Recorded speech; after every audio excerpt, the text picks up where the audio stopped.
One question I wanted to ask of you. I recall when we used to get our statements mailed to us. Now I think the age groups now has been it started somewhere around age 30. Can you tell me about the different the age groups in which the statements are still mailed, and if they aren't mailed, how do we obtain these statements? Well, Freeman, as you point out, Social Security historically has mailed Social Security statements to workers age 25 or older who had worked and contributed to the Social Security program. And we began to draw back a bit on the paper statements as a cost-saving measure. But we've now created a online feature called My Social Security, where people can go in and create a personal online account. And one of the great resources available through that My Social Security portal is your Social Security statement. Previously, you had to wait for Social Security to mail you the statement annually, 3 months before your birth month.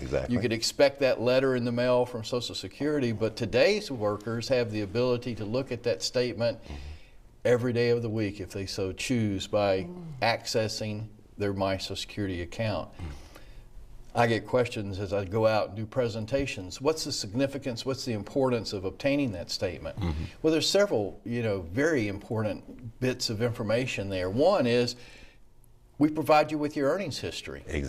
And your earnings history is what your benefits are based upon. So obviously the accuracy of that earnings history is important. It is.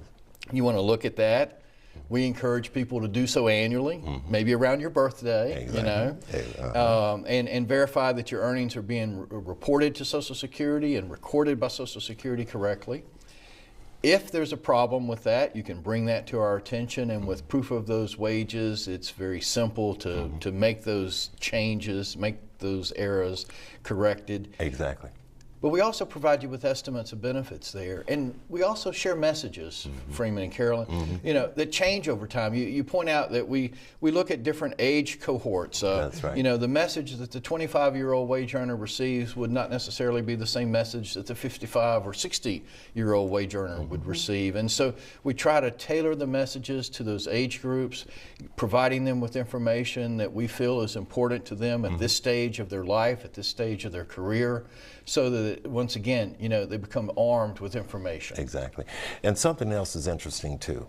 There are a number of individuals who say, well, I haven't received my statement, and Freeman, I am not tech savvy. I don't know what to do. How do we remedy that problem? Because some folks don't have laptops or pads or some type of devices that would access that information, and they're afraid of the internet. They're afraid of the technologies that is available for them to go and get this information from SSA.gov. How do we handle that? We're committed at Social Security to service delivery options. Not one size fits all. That's it. So some individuals that might prefer to utilize online services, we want to make that resource, those tools available to that person. But for someone who's perhaps not tech savvy, as you point out, there are ways that they can obtain those statements. First and foremost, they can call us and we can generate that information for them. As you mentioned earlier, Freeman, we are doing partial mailings, paper mailings. We've targeted certain age cohorts. The younger worker, like a welcome to Social Security mailing, the older worker that's approaching retirement age and perhaps is more focused on those retirement benefits would get a statement. But we're committed at Social Security to putting the information that American worker needs in his or her hands to make those informed, educated decisions. Oh, that's fantastic.